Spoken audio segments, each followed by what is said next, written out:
आज आपण चटपटीत मसालेदार बटाटा पुरी कशी तयार करायची ते पाहूया। इथून पुढे आषाढ स्पेशल खूप सगळे तळणीचे वेगवेगळे पदार्थ तर पाहणारच आहोत, परंतु रिमझिम पावसाचा आनंद घेण्यासाठी आज आपण ही खमंग खुसखुशीत अशी ही बटाटा मसाला पुरी केलेली आहे। चवीला अतिशय चटपटीत झालेली आहे आणि छान मसालेदार आपण ही पुरी बनवली। तुम्ही ही लोणच्यासोबत सर्व करू शकता, चटणीसोबत देखील सर्व करू शकता। सो हाय, मी कविता, मी तुमच्यासाठी घेऊन येत असते दररोज दुपारी 12 वाजता अशा चटपटीत रेसिपीज। त्यामुळे चॅनलला सबस्क्राईब केलं नसेल तर प्लीज चॅनलला सबस्क्राईब करा। आज आपण अगदी खुसखुशीत चटपटीत मसालेदार बटाटा पुरी कशी तयार करायची ते पाहूया।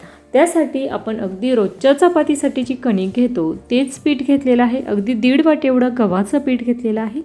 त्यामध्ये 2 उकडलेले बटाटे छान असे किसून टाकायचे। आता या ठिकाणी बटाटा छान असा मऊसूत उकडलेला असावा, जेणेकरून पुरीसाठीचं जे आपल्याला कणिक भिजवायची आहे ती छान अशी मऊसूत भिजली जाईल आणि या ठिकाणी पुरी देखील छान टमटमीत होईल। त्यामुळे बटाटा शिजवताना अगदी कुकरमध्ये 4 ते 5 शिट्ट्या करून मऊसूत असं शिजवून घेतलेलं आहे। या ठिकाणी बटाट्याचं प्रमाण तुम्हाला या 2 बटाट्याऐवजी 1 बटाटा वाढवायचा असेल तरी देखील वाढवू शकता। आता यामध्ये टाकूया चटपटीतपणा येण्यासाठी ऑर्गॅनो पावडर, त्याचबरोबर छान सुगंध येण्यासाठी कस्तुरी मेथी आणि चव देखील यामुळे वाढणार आहे। त्याचबरोबर या ठिकाणी एक सिक्रेट मसाला देखील आपण यामध्ये ॲड करणार आहोत। त्यानंतर टाकलेली आहे लाल मिर्च पावडर, त्यानंतर अर्धा चमचा हळद, अगदी थोडंसं 1 चमचा जिरं, 1 चमचा ओवा हातावर छान असा क्रश करून टाकायचं, जेणेकरून छान सुगंध येतो। चवीनुसार आपण टाकूया अर्धा चमचा एवढं मीठ। त्यानंतर या ठिकाणी गरम मसाला टाकायचा। गरम मसाल्यामुळे अगदी चवीला ही पुरी छान अशी होते। इतकी सुंदर चवीला लागते की ही पुरी तशीसुद्धा छान अशी खावीशी वाटते। अगदी गरमागरम पुरी असेल ना, तर या पुरीसोबत काहीही नसलं तरी सगळेजण आवडीने खातील। त्यामुळे गरम मसाला हा टाकायचाच आहे।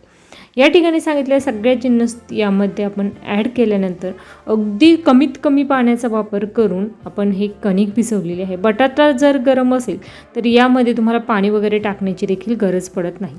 अगदी छान घट्टसर असं आपल्याला ही कणिक भिजवून घ्यायची आणि अगदी 5 मिनिटासाठी मी तशीच भिजत घालण्यासाठी ठेवलेली होती। त्यानंतर आपण छान अशी ही पुरी लाटून घेऊ। आता 2 पद्धतीने तुम्ही या पुऱ्या तयार करून घेऊ शकता। अशा पद्धतीने अगदी छोटा कणकेचा गोळा घ्यायचा आणि तो लाटण्याने छान अशी लाटून त्याची पुरी तयार करून घेऊ शकता। अशा पद्धतीने एक पुरी मी तुम्हाला तयार करून दाखवलेली आहे। तर दुसरी पद्धत म्हणजे अशा पद्धतीने अगदी मोठ्या आकाराची तुम्ही चपाती लाटून घेऊ शकता आणि कोणत्याही एका वाटीच्या सहाय्याने, टिफिनच्या सहाय्याने तुम्ही ही पुरी कट करून घेऊ शकता। त्यामुळे सगळ्या पुऱ्या एकसारख्या कट होतील। एवढ्या पुऱ्या आपल्या तयार झालेल्या आहे।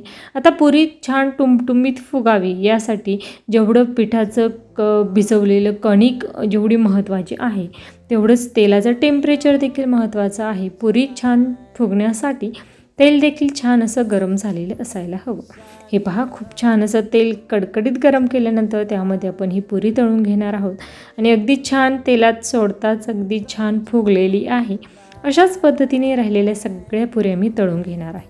आषाढ स्पेशल कापणे असतील, गुलगुले, तिखट पुऱ्या, वेगवेगळ्या अशा रेसिपीज, गुळाच्या दशम्या वगैरे खूप सगळ्या रेसिपीज आपण पारंपरिक रेसिपीज पाहणार आहोत। या सगळ्या रेसिपींची नोटिफिकेशन ही तुमच्या मोबाईलवर यावी यासाठी चॅनलला सबस्क्राईब करून ठेवा। सबस्क्राईब बटन हे कविताज किचन चॅनलच्या नावासमोर आहे।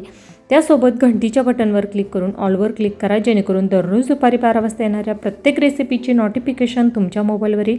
व्हिडिओ आवडल्यास लाईक करा, जास्तीत जास्त शेअर करा आणि एक कमेंट करायला विसरू नका। आणि आषाढ स्पेशल कोणती रेसिपी तुम्हाला माझ्या चॅनलवर पाहायला आवडेल हे देखील मला कमेंट करून नक्कीच सांगा। त्याचबरोबर खूप छान सगळ्या पुऱ्या आपल्या तळून झालेल्या आहे।